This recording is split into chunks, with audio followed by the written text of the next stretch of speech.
আপনি পুরোপুরি পাগল হয়ে গেছেন। আমি না থাকলে আপনি আজ জেলে থাকতেন।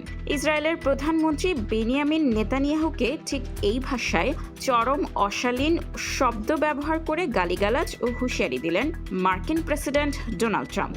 বৈরুতে ইসরায়েলের বড়সড় হামলার পরিকল্পনায় কার্যত ব্রেক কষে দিয়েছেন ট্রাম্প। মার্কিন সংবাদ মাধ্যম অ্যাক্সিওস এর এক প্রতিবেদনে উঠে এসেছে দুই নেতার মধ্যকার এই নজিরবিহীন ও বিস্ফোরক ফোনালাপের খবর। সম্প্রতি লেবাননে হিজবুল্লাহর লক্ষ্যবস্তুতে হামলার নামে ইসরায়েল সামরিক উত্তেজনা বাড়ালে চরম ক্ষুব্ধ হন ট্রাম্প।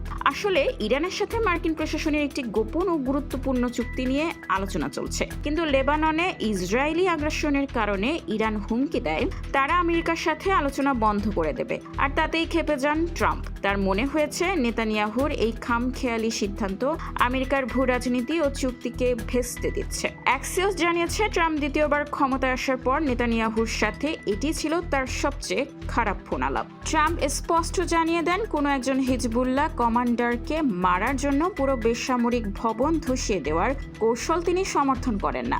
এতে ইসরায়েল বিশ্বজুড়ে আরও বিচ্ছিন্ন হয়ে পড়বে। ট্রাম্পের এই চরম চাপের মুখে শেষ পর্যন্ত নতি স্বীকার করতে বাধ্য হন নেতানিয়াহু।